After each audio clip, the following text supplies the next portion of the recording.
Politics have infected the NFL to a detrimental extent ever since Colin Kaepernick started the trend of protesting by kneeling during the national anthem. After Trump issued a response to the latest protesting player, the NFL commissioner issued a statement, a move that wasn't well thought out. In a statement released by NFL Commissioner Roger Goodell, he called President Trump's recent comments divisive and disrespectful. Goodell should have thought twice about bashing the president. The NFL is currently exempt from antitrust laws, an exemption that has been challenged numerous times in recent years, and their growing political protests could see the exemption stripped once and for all, putting an end to the monopoly that has yielded them billions of dollars annually. The exchange between Trump and Goodell began after NBA star Stephen Curry told reporters he would refuse a visit to the White House, a tradition shared by champions of Major League sports teams, due to his opposition to the Trump administration's policies.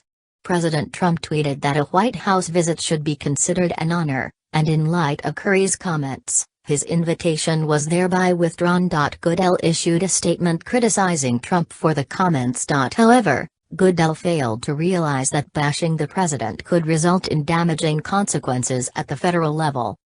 The NFL's antitrust exemption allows major sports leagues to negotiate and speak on behalf of the teams in their leagues in the context of media deals.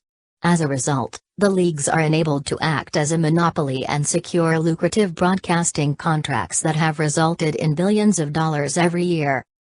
The exemption, at times referred to as a blank check, has been challenged by Congress several times in recent years due to numerous domestic violence crimes committed by major sports players.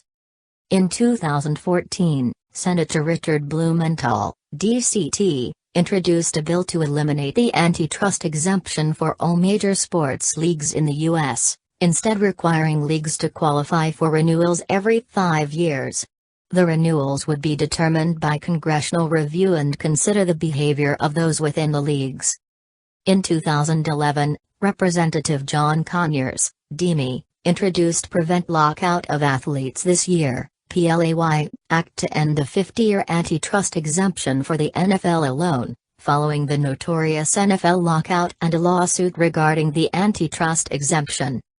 Another bill to end the exemption only for the NFL emerged in 2015 by Eleanor Holmes Norton, Democrat D.C., in response to the controversial and allegedly racist Washington Redskins. Holmes Norton took issue with the federal government's nickname, Washington, paired with what she considered the racist and disparaging moniker of Redskins. The previous year, the Congresswoman also introduced a bill eliminating the tax-exempt status of the NFL. Interestingly, the pattern of Democrats challenging the antitrust and tax exemptions appear to have ceased with Donald Trump in the White House. Now that Colin Kaepernick has stirred anti-American protests in the NFL, a demonstration that has seeped into other sports, the left is fully supportive of the NFL and launches attacks on anyone who speaks critically of it. The prevalence of anti-American protests in the sports has proven to be quite costly for the NFL. Protesting the anthem has alienated the pro-American viewers, causing significant ratings declines and revenue losses. What was considered to be a temporary viewership decline last year has only worsened as the anthem protests have intensified.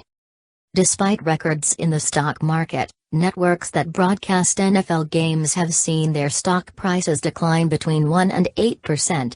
The major networks are projected to lose $200 million in advertising revenue with the NFL due to this year's 10% viewership decline.